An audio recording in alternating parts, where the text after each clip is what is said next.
Hello, and I want to welcome you to another Relationship Ministries webinar. I am very excited about what we're going to be discussing this afternoon. It is a passion of mine, and so I just want to invite you all, wherever you're watching from. I just want you to like this, to share it, so that someone else in your friends list can also receive this information that I know is going to be a blessing to you. So what I'm going to do is I'm just going to bring on our panelists, and I'm going to introduce them to you so that you get to know them really quick. Let me start with Janelle. Janelle, as a clinical social worker for over 15 years, Janelle Phillip has been living her passion, helping others. She had a wonderful career so far, working in various areas such as child welfare, mental health treatment for incarcerated individuals, family and individual therapy, and as a medical social worker. Currently, she serves in the United States Public Health Service, working as a behavioral treatment provider. Lieutenant Phillip is also the proud single mother of one fabulous daughter, Nia. Janelle, it's definitely good to welcome you to the broadcast. Our next presenter is Armina Domingue, who's a social worker with a lot of experience working as a psychotherapist with children and adults. She's a certified trauma-focused therapist, and she recently founded Candor Consulting Firm, where she provides therapy, training, and workshops on various mental health topics. Our last person that I want to introduce to you all is like a unicorn, a black male therapist. Jamar Moore is a licensed clinical professional counselor in the state of Maryland, where he was born and raised. Currently, he's married to the former Damaris Krall of Philadelphia. They met at Oakwood College, now Oakwood University, in 1997, and together they have 3 children, ages 16, 10, and 3. Jamar spent 9 years serving in the United States Navy before obtaining his master's degree in counseling psychology from Bowie State University. He and his wife work alongside each other as therapists in their private practice, All Things New Clinical, which is somewhere that I recommend all of the people that call me to go and call him instead. I want to welcome you all to the broadcast, and really quickly, we're going to start with you, Janelle. Just tell us a little bit about why you're passionate about mental health and why people should engage with this conversation we're about to have. Well, I think, hello, everyone. Let me say that. Thank you, Dr. Defoe, for having us on this. I'll have to just say that mental health has always been a passion of mine ever since I was younger. And one of the things I'm passionate about as well is Black people. And we just do not seek the help that we need to get through our trauma and to address our issues. And it's so readily available. So I am passionate about spreading the news that mental health is wonderful, is there for all, and that we can become better, we can become stronger, and we can improve. All right. Awesome. Wonderful. Armina, tell us a little bit about why you're passionate about mental health. So I joined the field to get rich. I just wanted to make money, and I figured this was the field. No, I'm kidding. Hi, everyone. I'm so delighted to be on this panel of great folks. I actually was the one kid in school that everyone went to talk to. And so I enjoyed talking to people. I enjoyed listening to people. And so I figured I sucked at math. So I was like, well, let me try something else that really speaks to my skill sets. And I'm so grateful that God has given me the gift to talk with people and just really help them navigate this thing called life. And I can't promise you that I'm gonna get you out of your dysfunction, but I can teach you how to live within the dysfunction and not be dysfunctional. So, yeah. Awesome. Jamal, talk to us, man. All right. Thank you for having me. Welcome, everybody.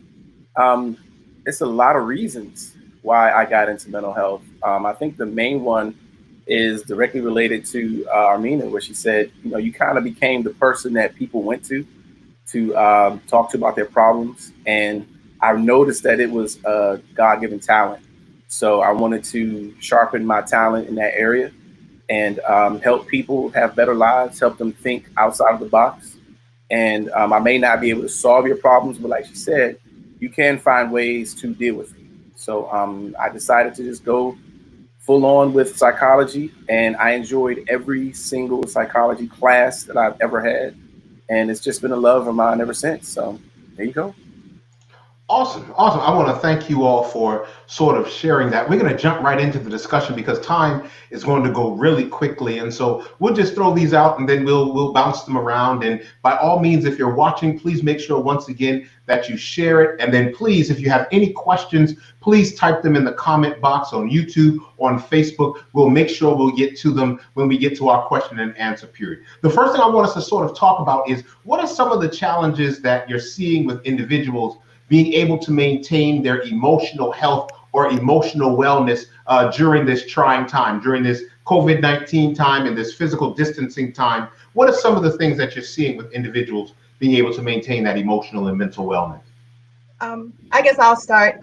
So the key word is maintaining. What we've learned in the last 9 or so weeks is that things change. So in order to maintain something, there has to be some kind of consistency. And so that's kind of the talk I'm hearing is like, as soon as I get used to something, it changes again. And so that is kind of what I'm hearing amongst my clients, amongst my friends. Okay. What do you all think? Yeah, just jump on in. Just jump on in. I'm trying to be a gentleman and not just jump in. You know what I'm saying? I'm trying to be nice. Nah, you hear. I'll talk all day. But what I'm saying is, this isn't something that we have practice with. You know, Right. When was the last time you had a quarantine? And people don't know really what to do.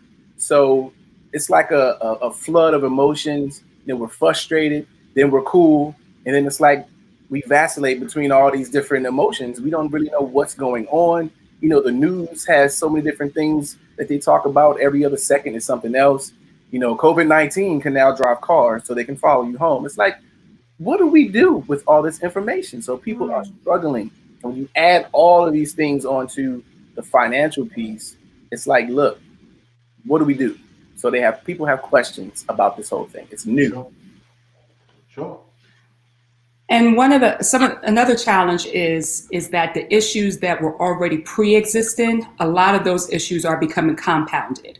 We're seeing them in greater numbers. We're seeing domestic abuse go up. I mean, I'm going to write a Facebook post later, but my neighbors, the arguing within the family, I can hear it. It has increased. I've been here for a year. I haven't heard this much arguing since, but they're in there all together. So you're having a lot more go on. People are angry. And just like was said by my colleagues, people are scared. They don't quite know what's going to happen. A lot of people are walking around with brave faces. Oh, I think I got it. But yet they're still running around with masks. It's a lot new. So that's also there. But a lot of these other issues are being compounded. Children in homes with parents who just are really not skilled to fulfill their duties as pretty decent parents, those things are going up. Right.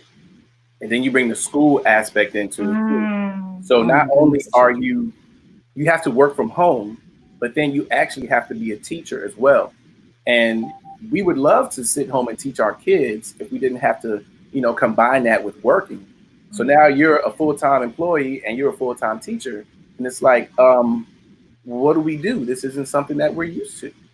I mean, if you're full-time, if you're working, the financial pressures, like how do you maintain your bills? How do you maintain, your food in the house? And if you have babies, how do you maintain diapers if you're not working? Not everyone got a stimulus check. Not everyone qualified for unemployment. So the maintaining factor, I think it's so multifaceted. You're talking about your daily routines, your financial stresses, and then this whole social isolation. How do you maintain in social isolation when you don't even like yourself, let alone the other people that you live with? Yeah, that's a big one. That social isolation, that confinement, that loneliness, I mean, we've seen it within research just alone for say, like incarcerated people who are put into like a confinement room. It only takes a few days within that to make some people start to become very emotionally challenged. Now we're talking, and I've had to go to work every day, so forgive me, I have not kept up with the count. What is it, 46? How many days has it been in quarantine so far? Well, Over a month. 9 weeks, you said. I mean, how many times you're inside. And then if you have an immunocompromised situation within your body, you're really more afraid and you're in there by yourself. You might be in a room by yourself. There's a lot going on with that. Yeah. So I know all of us, we work in sort of different spaces, you know. Janelle with the United States Public Health Service, Jamal, you're in private practice. I know I'm in private practice. Armina, you know, you do agency work. You just started a consulting firm. So with the different spaces that we operate in, what are some of the things that you feel people are presenting with that are most challenging for them? I'll say for within the space that I'm in, I'm going to go to my colleagues who are healthcare workers. It is challenging for healthcare workers, especially ones with families. I'm right now coming home to myself or my dog. For the most part, my daughter is on her way down, but she hasn't arrived here yet. But I come home to myself, so my fear of contaminating others has not been that same fear. But I have colleagues who are working with hypertension, with other illnesses. They're going home to their kids, wearing masks, wearing goggles, wearing N95s, we're wearing gowns up and down. We're going around, we're coming in contact with people that, you know, with a lot of people, and we're not sure who has what. We've had, we're seeing people getting sick. We're seeing all of these things happen. People pass away. And so it's very scary, and we have to keep going because as healthcare professionals, healthcare workers, we can't stop. Somebody has to treat the people who are sick. We have to keep going. So it's stressful for the healthcare workers in general to do their job and also be concerned and be protective about their own homes. I think I've seen, more like it's 9 weeks in, and for many people, it's their emotional state is just catching up to COVID-19. I think a lot of people have been on autopilot and just kind of like, oh, they said stay home, so I'm going to stay home. They said put a mask on, so I'm going to put a mask on. But it's starting to get to the majority of the people who are like, is there an end in sight? Like, what does the light at the end of the tunnel even look like? Is it December? Is it next year? Is it when the vaccine comes out?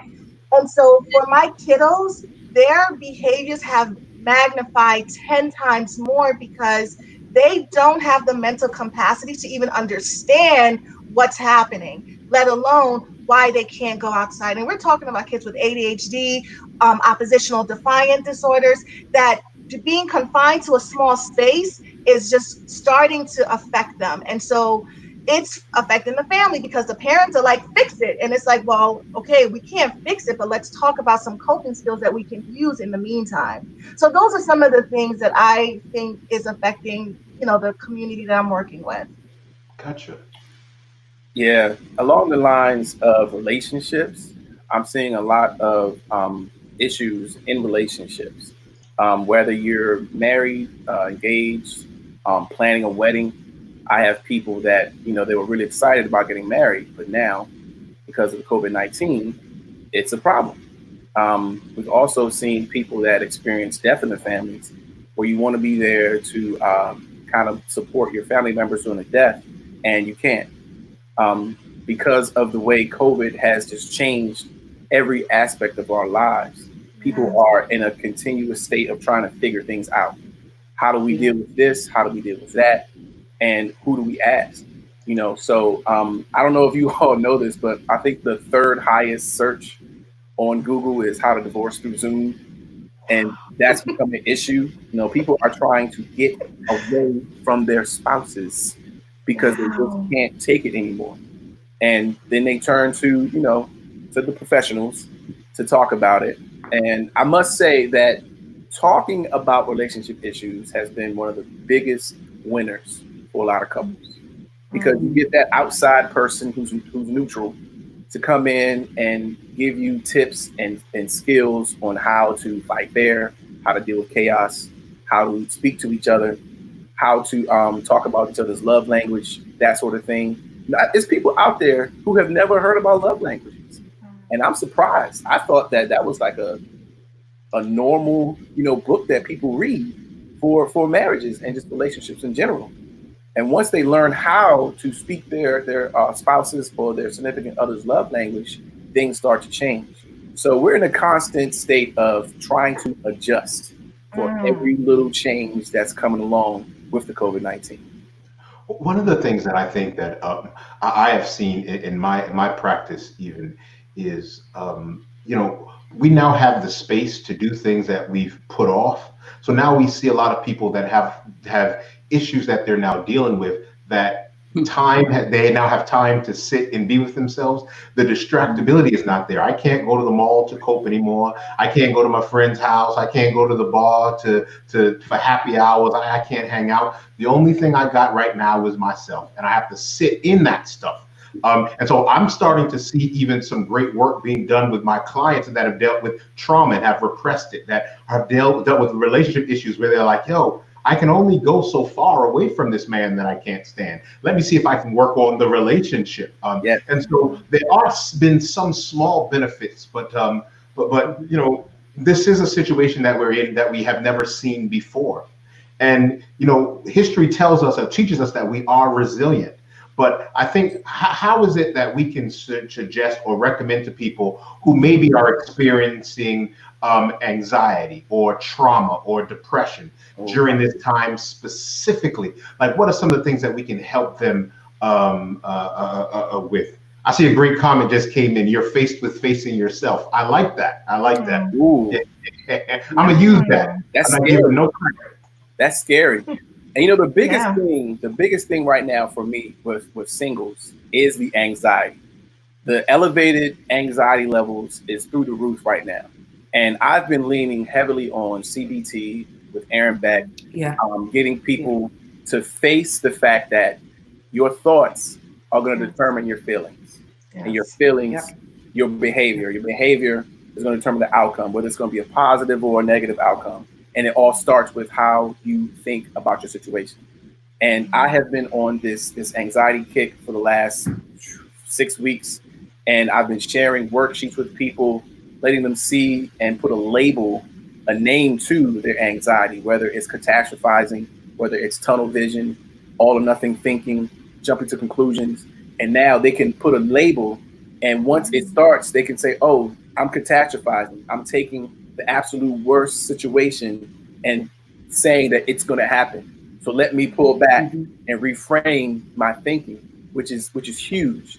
And once you reframe that thinking, now your day doesn't seem so awful anymore. Now that project you have to work on, that person you have to still deal with at work isn't so bad, because you're changing your thought process, which is something you have the power to do. And we fail to realize that you do have the power to do that. I'm sorry, let me not take up all the. Come on, man, that's good. That's good. No, and just to add on to that, I'm not going to repeat what you said, but to add on to that is one of the things I do with my patients, because all I see right now is anxiety. Everybody is anxious. I help with that reframing. I help them to keep in mind that this is not forever. We are not going to be quarantined inside forever. The United States of America will not be quarantined inside forever. We are very clear that that's not happening. Things are starting to open up, and we probably will get to the point of how do we safely exit and deal with that whole anxiety in itself. But this is not forever. Life ebbs and flows. It is an up and down. And just how you've dealt with a lot of, I ask my patients, tell me a hard time. Okay, how did you deal with that? What did you do to get through that? Because a lot of times in stressful situations, we forget that, especially as adults, we've been through something before, or some things. We look back and we're like, oh, shoot, we've been through 15 things already. And it's like, here's something else, and we forget all the 15. No, let's go back to those times where life was really hard. When you were a child and you didn't have food and all that stuff and everything else. You got through that, right? What did you do? How did we get through that? You did such and such. And so we go back to that, and we talk about the fact that this will end. We don't have an exact date yet, but it will end, because we are not going to stay inside our houses forever. Armina, you're the trauma specialist on the line. So, Armina, talk to us about what you see with people dealing with trauma during this time. Like what do we tell them? How do we help them? So I love the hashtag. I don't know who came up with the we are all in this together, because literally the world is in a trauma war zone right now. every single person that is living is experiencing some level of trauma. And the effects of it, it goes back to what Jamar said. It is how you think of the trauma zone that you're in and the war gear that you need and how you're going to fight through it is going to matter how you come out at the end. I agree with, the whole cognitive behavioral therapy or cognitive processing therapy where we're drilling down, like it's not an all or nothing. Every time we've been in a situation, it's like, oh my gosh, this is the worst situation I've ever been in. And it's like, oh, okay, I got through that. And oh my gosh, this is the worst. So we've never experienced this as a nation before. But I believe the resiliency piece of it is that there's something within us that is getting us through. We've made it for 9 weeks. If you're watching this, you have made it for 9 weeks. Even if you're holding on by a thread, that's why we're doing these things, to give you the coping skills and the tools that you need. But when it comes to trauma, if you're feeling like, you know what, this is not just me, I need to check in with someone, do that. Call a friend, call your clergy, call your whomever. Find us, and sometimes it's just a matter of checking my thinking. It's not that I need therapy. I just want to make sure that I'm not going off in the deep end, or maybe I need someone to pull me off the ledge. So oftentimes we miss that key factor because we think like, oh, I need to enter into therapy. And then that's this whole big thing of, well, I'm not going to go tell people my problems. I don't want to go see anyone. So I'm going to sit with it. It's like a pressure cooker. If you sit with it, that bad boy that lid is going to fly off, and you're going to have a mess in the kitchen, and now we all got to come and help you clean the mess when we could have helped you deal with it before the lid flew off. Yes, and it comes out anyway. So you can try to repress things, you can try to bury them. Don't worry, it comes out in how you interact with people. It comes out in how short you are. It comes on how you take small things and make them big things.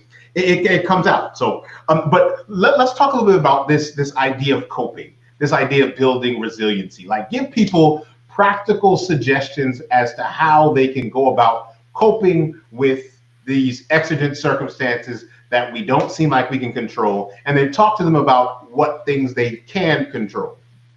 Can I just say, one of the things that I have noticed just across the board, and I'm guilty of it myself, is the pressure to maintain life the way things were before COVID-19. Yeah. So like I needed to make sure that all these things on my list were done, but now it's difficult to even do some of those things because the places I need to go are not open. The people I need to talk to, no one's there, but the pressure still exists. And if I could just ask you all to be kind, just be kind to yourself, because you're not a bad person because you did not achieve X, Y, and Z. We are all in this together, and the things that are on that list, it's going to come in due time, but you got to be compassionate and passionate to yourself, because if you're not, then the anxiety kicks up, and you're going to have to do some self-talk. Like, listen, you know what? It's not that bad. Oh, I woke up this morning. Do small, measurable goals, or do nothing. Just sit,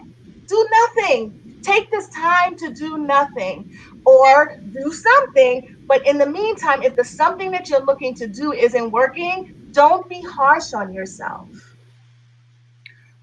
Armina, let me just say for myself, these weekdays are long and hard.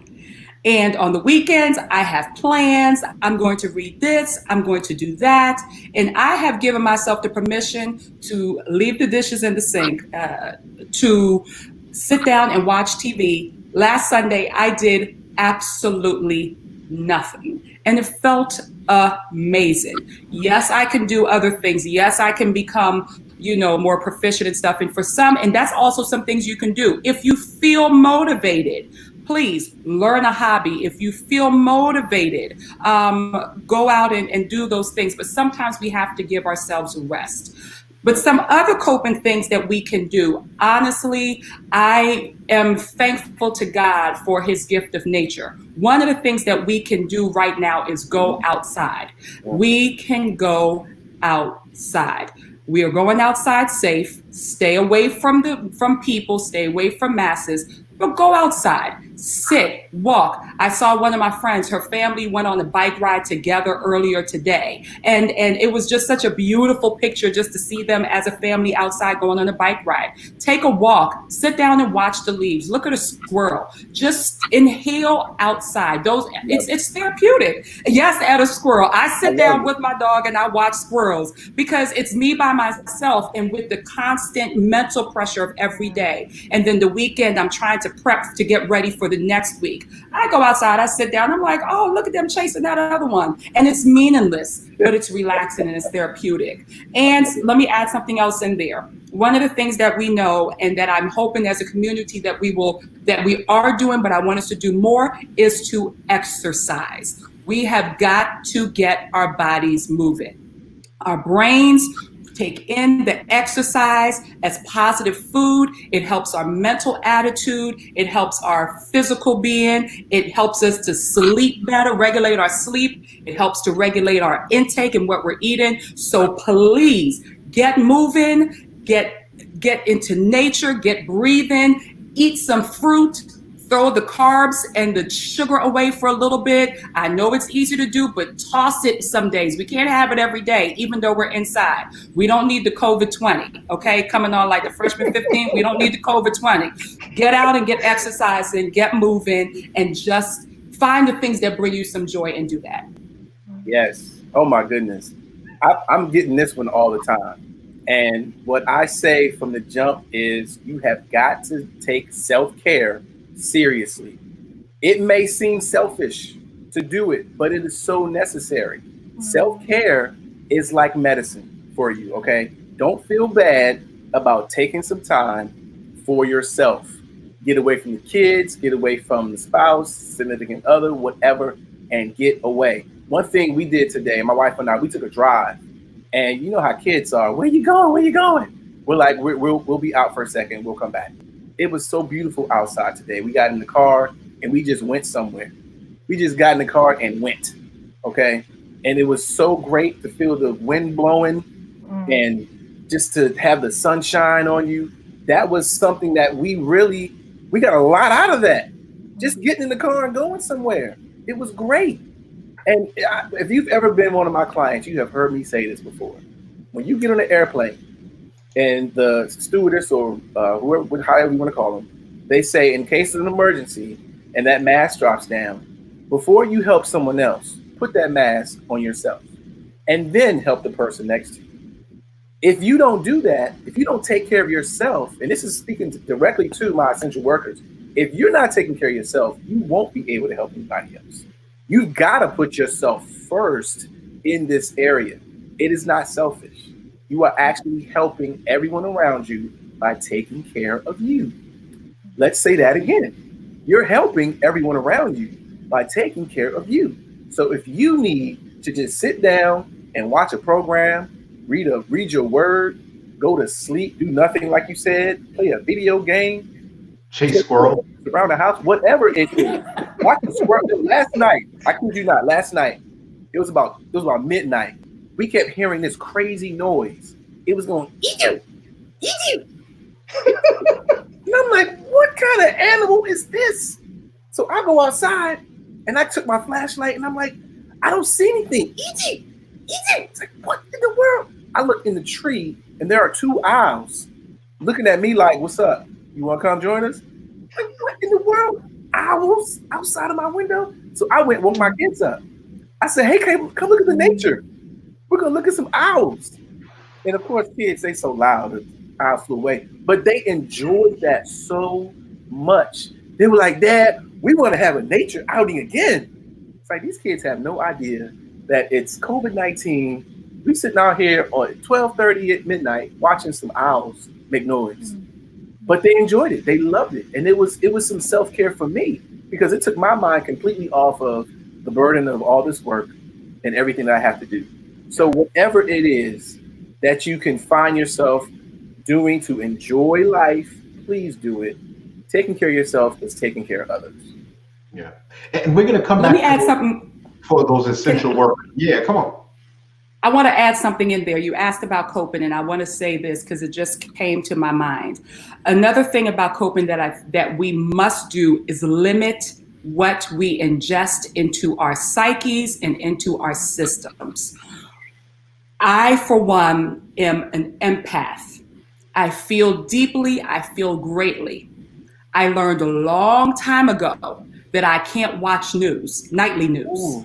That is a trigger for me. Preach. All I see is bad. I come from living in bad and hearing problems all day, which, bless the Lord, He has given me a gift and the training to be able to do this. But I learned that I can't come home and watch news. I probably have not watched nightly news now in about 15 years. It's been a long time. That is something that I do to protect my brain. I come home and I watch comedy. I watch some mindless stuff, The Office, Seinfeld, something of the sort that makes me laugh. We are now, with people in quarantine, spending time on social media can be helpful, but then there's the onslaught of information. We have got to find a balance of how do we engage with others, but how do we scroll past some things? Then we're seeing the violence against our brothers and our sisters. It is a compound and we're inside. We see that if we do go outside, sometimes in some areas, we are getting harassed by the police and so forth with others. We have an onslaught of things. And so we have got to be able to, like Pee Wee said, I'm sorry, like Pee Wee said, be able to do some serious self-care for that, because we cannot take in all bad all day. We've got to turn off the news, put some music on and dance. One of the things I'm going to say, and I know it's Sabbath and so forth for many watchers, but one of the things that I enjoy at nighttime doing is on Instagram, D Nice does, he's a DJ from back in the day, I'm 41-ish, and so for those who know, back in the day, D Nice, he plays music. He plays music and it's fun to listen to. The TV is off. I haven't watched anything. I'm not doing any news. Nothing has changed. COVID is still here. We're still on quarantine. Put on the music, dance, but we've got to do a balance between what we're putting in our minds and what we're allowing to come in so that we can protect ourselves. I think that balance, though, helps us recharge, because think of a battery. Think of, if your phone dies, if your, electronic dies, it's dead. You need to plug it into something. It needs to be plugged into a source to get it recharged. And research shows, like, if you turn the TV off 30 minutes before bedtime, it almost helps relax you, or not just the TV, but any electronics or screen time. It helps relax the mind, and it tells the mind, it sends a signal to the brain, like, it's time to wind down. It's time to get ready for the next phase, which is sleep. And many of us, we are so glued lately even to like our electronic devices, because it's like we're obsessed with what's going on and we want to know what's happening, who's doing what, COVID-19. Oh my goodness, did anyone die that I know today? Is anyone in the hospital? And it becomes this thing that, we already had anxiety to begin with, but now our anxiety is like skyrocketed. Yeah. Wow. There's a question that I want to pull in now because it's relevant, and this comes from Ms. Vanderhorst. What are some tips for letting people know that our new self-care routines will not change when life returns to normal? Good question. I struggle with that word normal, because I think what we've learned in the last 9 weeks, nothing is normal. And I don't believe that we're going to go back to how things used to be. There's going to be a lot of changes.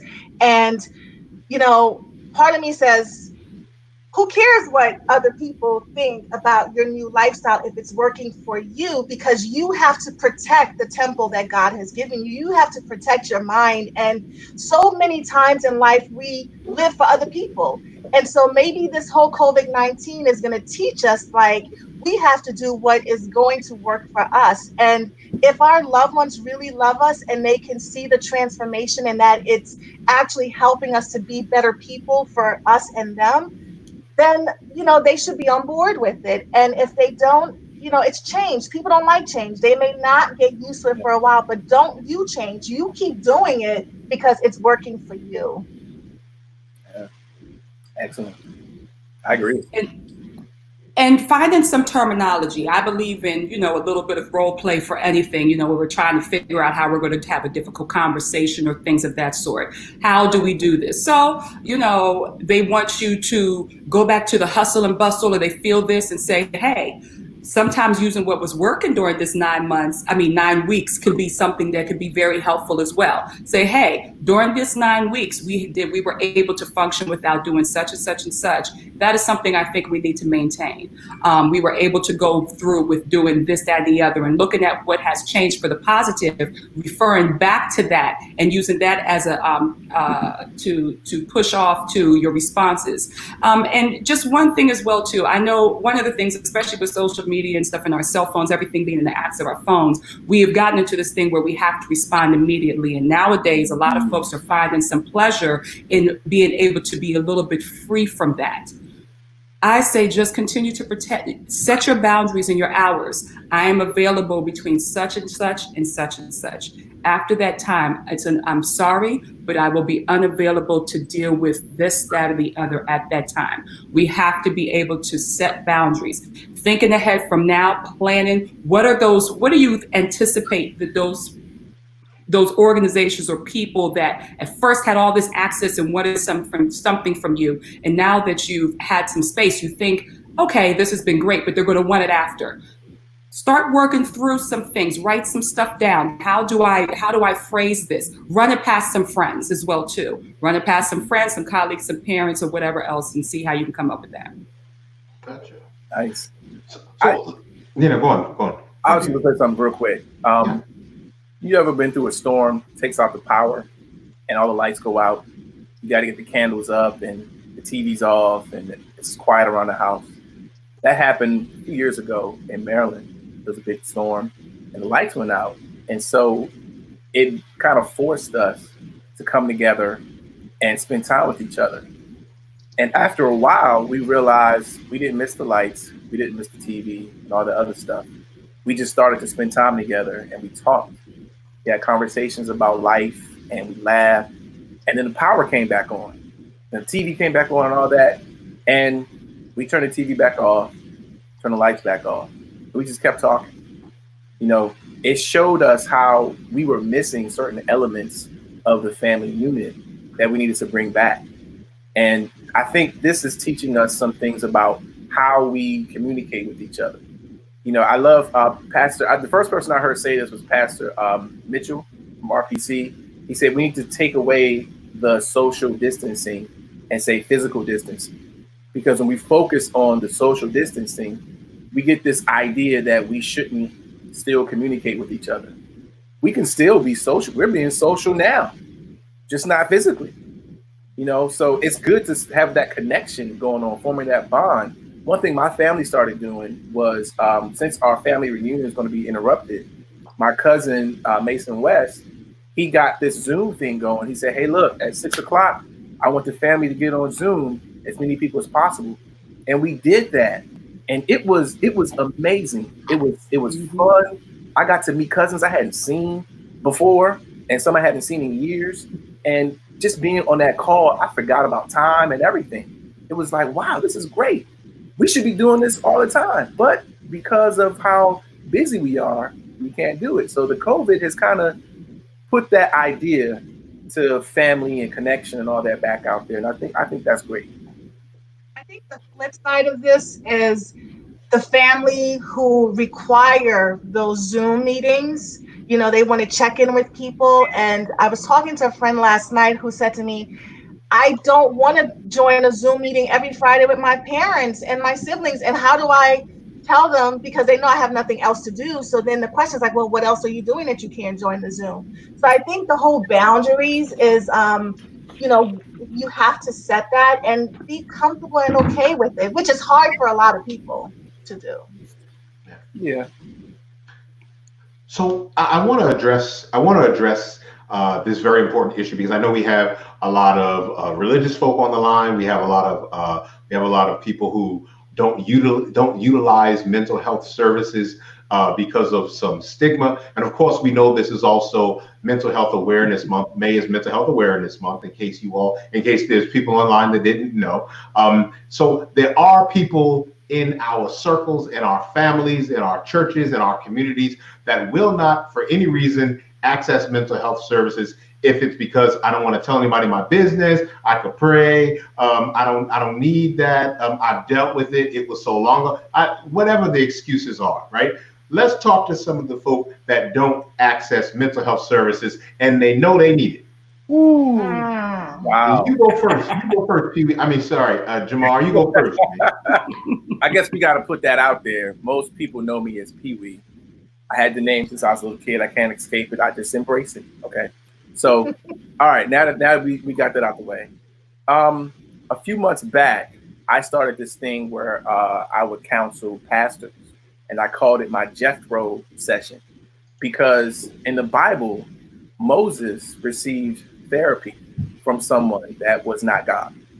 His father-in-law came and visited him and saw the amount of emotional stress he was under when he was dealing with the children of Israel. And Jethro said to him, listen to my counsel.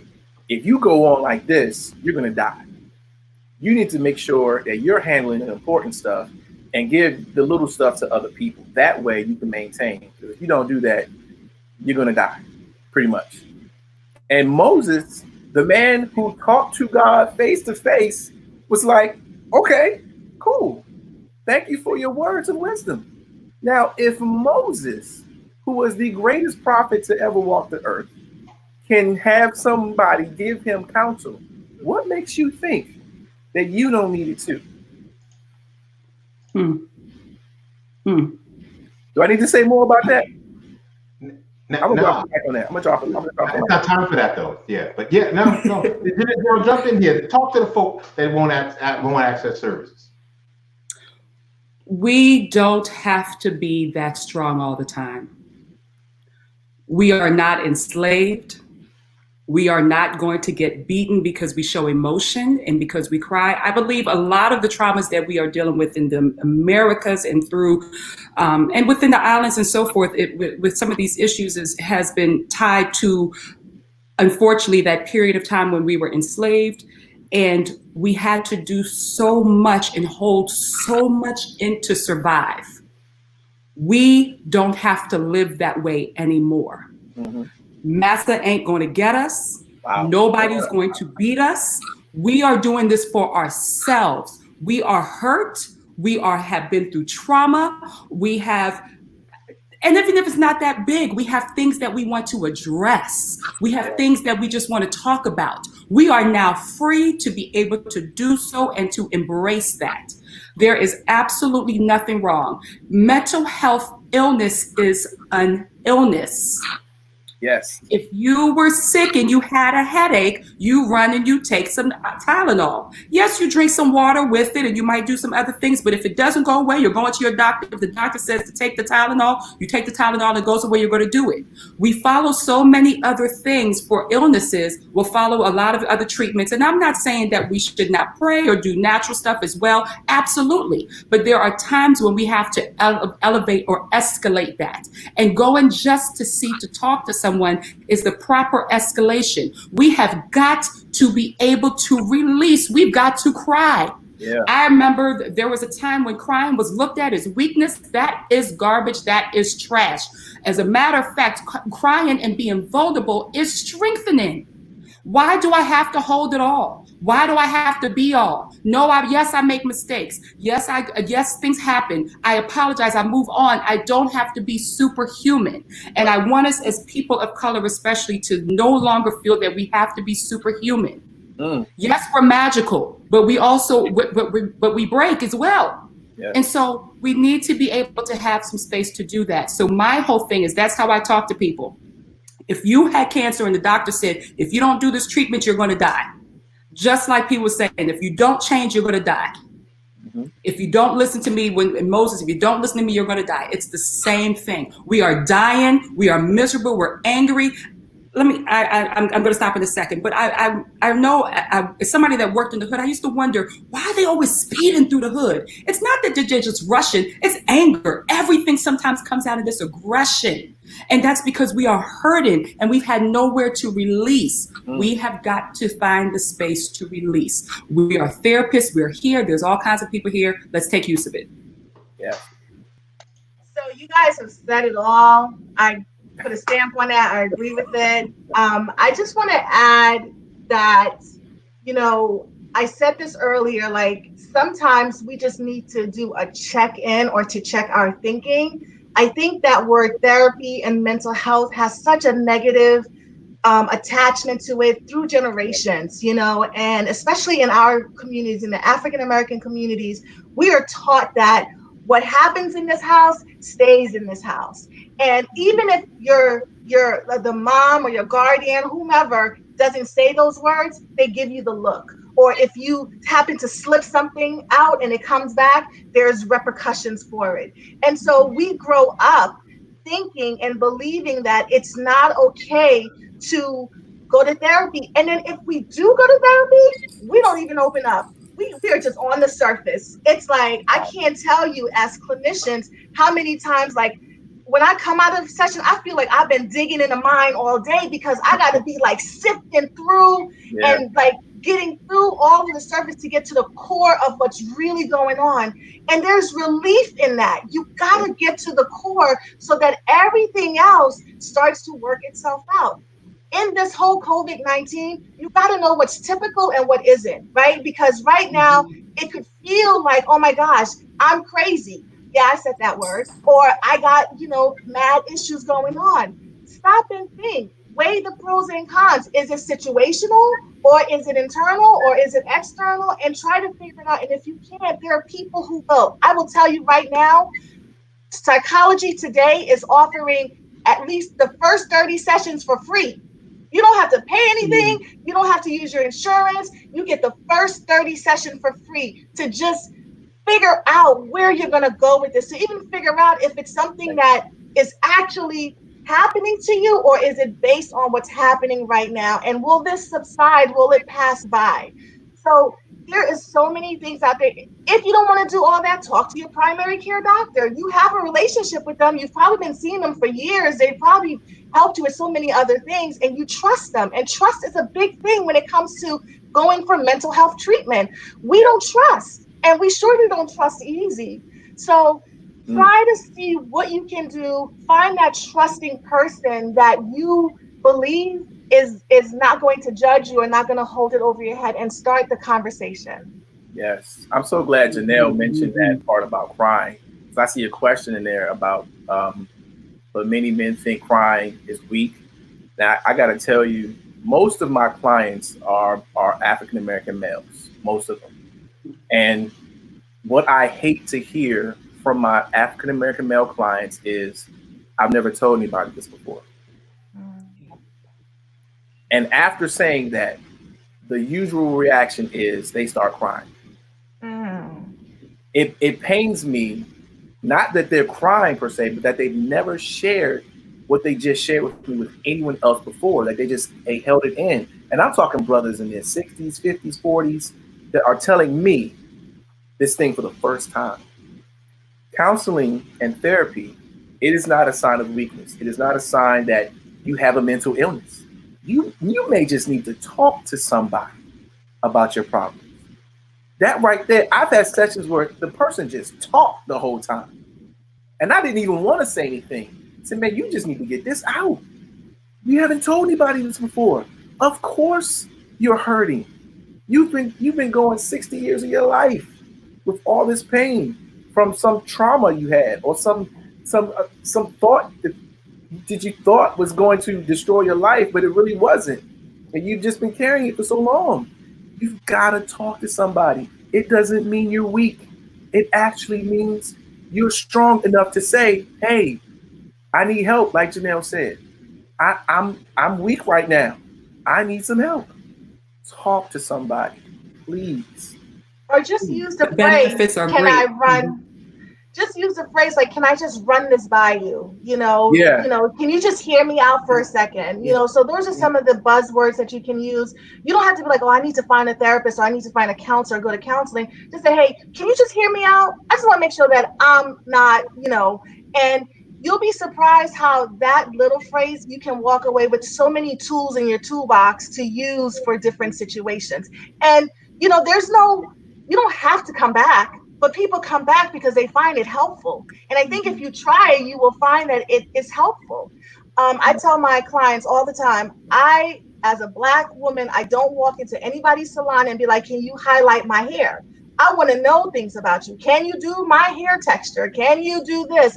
Have you experienced with thick, coily hair before? And I said, so when you call people on the phone to make an appointment, ask questions. That is your right, so that you know that you're going to see someone who at least knows what they're doing, because there's a lot of people out there, unfortunately, that just slap some letters behind their names and they're not really diverse in what they're doing. So ask questions, and maybe Dr. Defoe, we can come up with some questions that people can ask when they're calling to make appointments to make sure that they're getting matched up with the right person. That's excellent. Yes. One of the things that I see, so I do a lot of grief therapy, and I have a lot of grief clients. One of the challenges that I feel a lot of people have is they don't have the space to just express themselves without judgment, without someone breaking in and telling them what they should do, without the platitude. Wow. So one of the things that I think counseling provides is it provides the safe space with non-judgmental space where you can unload, as Jamar was saying, where you can unload the stuff that you've been carrying, where you can sit and just be heard. Not all of us suffer from anxiety or depression or something that they can label. Some of us, we just need someone to talk to in safety. And we need to do that. It doesn't matter how old you are, how young you are. It doesn't matter how long you've been carrying it. If you've been thinking that you've been surviving all this time, there is better for all of us out there if we would just pursue it and try to find it. So that was my little soapbox. But so right quick. So if you're watching and you have questions, we did have some questions that came in. We're gonna pull them. I know I saw some from Dr. Carmen. So we're going to pull some of those questions soon. But if you have questions for our presenters, please make sure that you put them into the chat. But last question that I want to throw out to you all: if someone is taken care of, or if they know someone that may be struggling and they need to get them help, how is it that they can support them by getting help to sort of not only end the stigma of mental illness, but also provide a space for them to be able to get the help that they need? I guess I'll start it off. I think it's very important to be supportive. And I think oftentimes we think we know what support looks like, but what's supportive for me may not be supportive for that family member that, needs the help. So oftentimes it's a simple question of asking, how can I help? What is it that you think you need?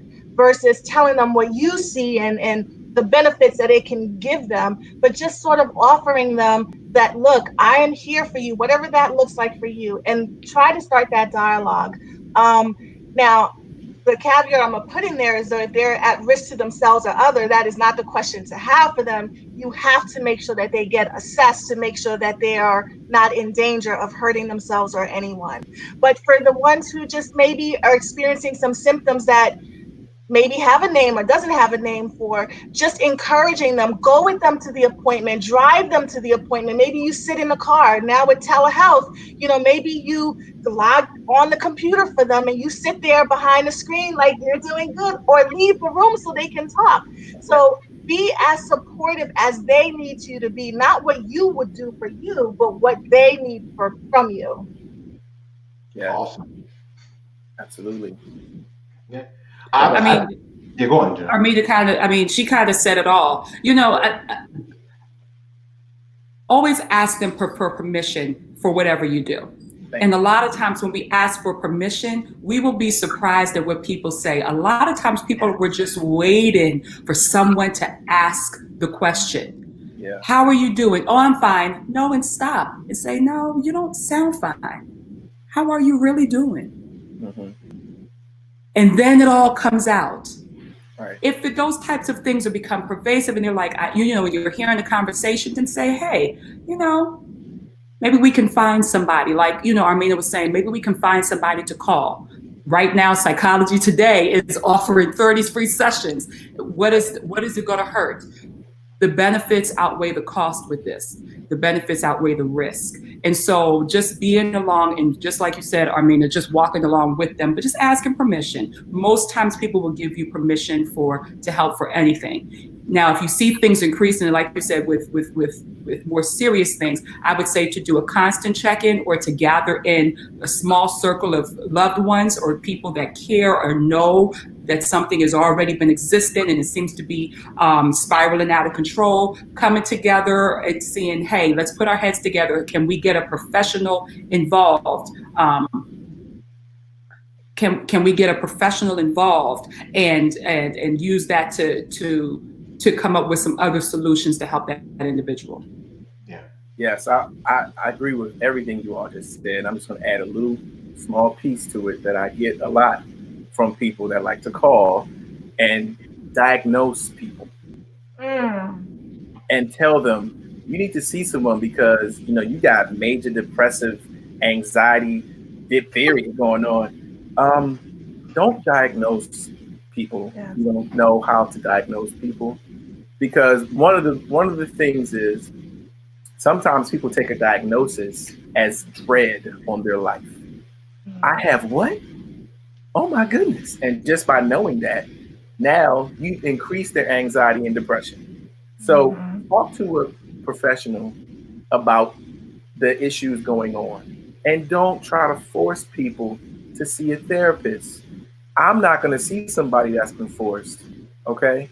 You want them to go on their own. I'm seeking you out because I need help, not because this person is making me go. It's not going to go well. So make sure you support them, like everyone's saying. Support them, talk to them, ask them questions. Do not force people into therapy. It is not healthy. And we want you to know, if you are struggling, recovery is possible. It doesn't matter what it is that you're dealing with. Recovery is possible. Improvement, it is possible. And so never feel like you're without hope if you are struggling.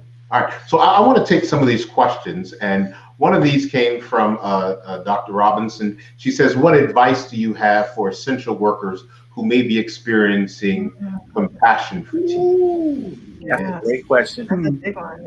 Yep. Can I answer that one? Yeah, please. Okay, this is going to go back to the self-care, but with a little twist. You have got to leave your work at work. It's going to sound really bad to say this, but you can't take that home. You can't take that with you. We see people every day. We hear about their problems every single day. But once that session ends, that session is over. I'm not going to take that session and carry it out to the living room, my kids playing, and sit there and they're talking to me, Daddy, let's play. And I'm just like, but they broke up again. I can't do that. I have to leave that session right there. You have to leave that sickness, that illness, that pain in that room where it was existing. It's not going anywhere. It'll be there when you get back to work the next day. Leave it. You are not a horrible person for doing that. You have to be ready for the next client that comes in, because you don't know who's coming through those doors. So you have to deal with that person there, leave it, and go to the next. I appreciate that. That was a great question. Mm-hmm. And along the lines with that self-care, with that you were saying, Jamar, is take a break. I know in this time of essential workers and so forth, it seems it's like, well, I can't leave that work there. I'm sure colleagues are calling out sick or taking a leave or something of the sort during that time. They're taking care of themselves. The work will be there. If something happens to you, they're going to pick up and keep going. I would say take a break. This week coming, I have a week off. I am exhausted. I am beat. I don't want to hear problems. I'm taking a break. And that is for me to recharge and get back out. And I think that's something that we often don't do. We work, we go, we give, and then we start to become like, here comes the next thing. Here it comes. And then that compassion fatigue comes in, which is natural. I want to say also that it's natural and fairly normal. That is nothing wrong with that. That just means that we have to reassess what's happening right now with that. Am I tired of what I'm doing, or just do I need a quick break to recharge? And so with that, once we see the compassion fatigue come in, we are taking a moment to see what's happening. If it finds that it's a career change, well, start making that move. If it's just, well, let me take a day or so and see what's happening. Okay, I'm feeling a little bit better. And you go back to work and you're like, oh, my clients are here, or whatever you're doing, then that just means that you took a break. And I will always say this, talk it out. Talk it out. If you have a friend or something of the sort, just have a conversation and just see, sometimes hearing from that person more detail around what's going on with that compassion fatigue might help to spring some ideas.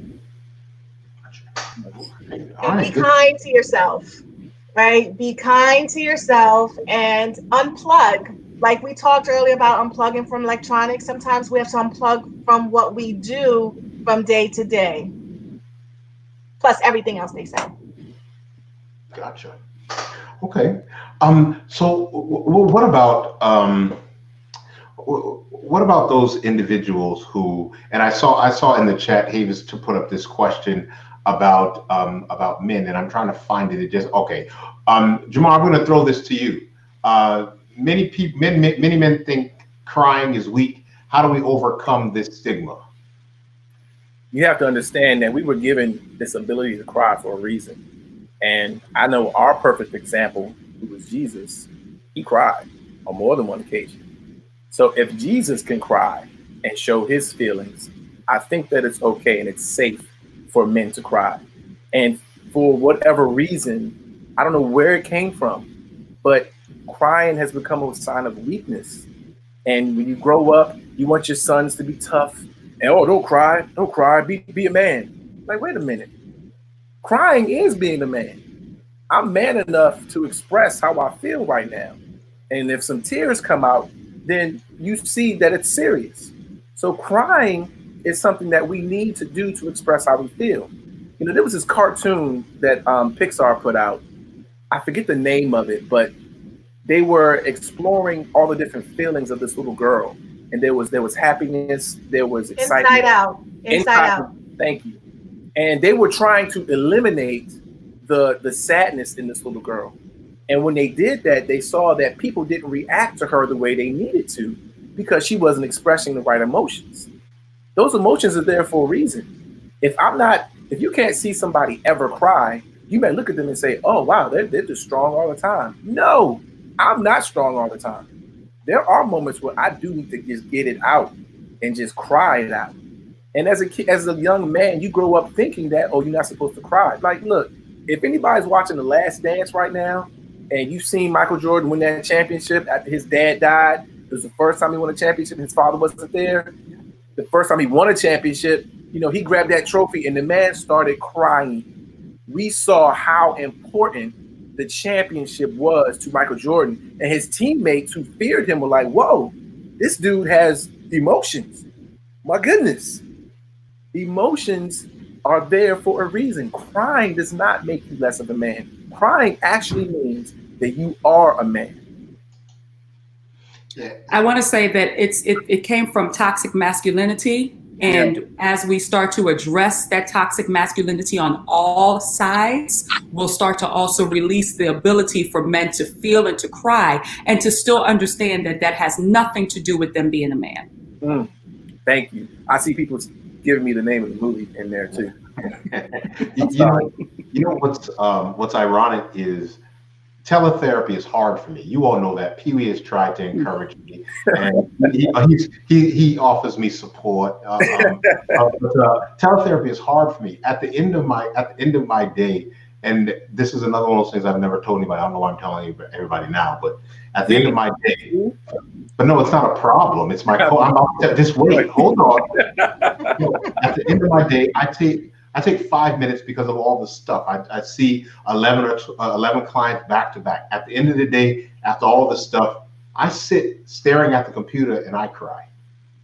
Every day after therapy, I cry for about 5 minutes. I get up, I walk upstairs, and I emotionally let it out there. Wow. Because you can constantly hear and see all the pain. And I think of those people who are on the front line in seeing people literally die. I have a couple of doctors and nurses, and they talk about these gut-wrenching truths that they see people dying in so great a number, and they don't know what to do with it. And as they then unload it in the space that I try to occupy, seeing them and watching them on the computer, it breaks my heart. So I do cry. I cry. Yeah. Do you feel less of a man when you? I cry at romantic movies, people. I cry when the Patriots win Super Bowls. It's no big deal, man. I cry. All right, so really quick.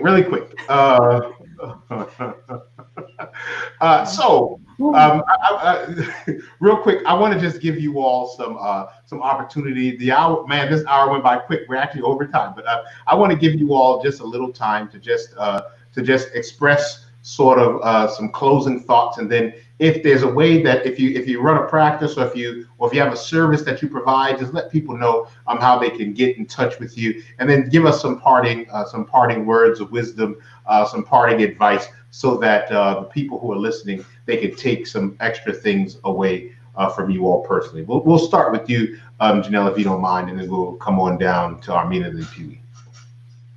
Well, right now I don't have anything private going on at this time. That's coming in the future. But my parting words of advice is to laugh as much as you can. I know that this is a hard time, but laugh, find something that makes you smile, something that makes you laugh. Hold on to that, connect with others, give people calls, reach out, send text messages, as much as you can do. Listen, get a pet, as much as you can do. Try to stay connected and take the time to laugh. It is therapeutic and it feels so good to get that laugh till you cry. It's always makes people happy when they have something to laugh at. Thank you. So my favorite saying is be kind to yourself. You're gonna need that to help get you through what's going on. Get help when you need it, not when everyone else is saying you need it, but get help when you need it.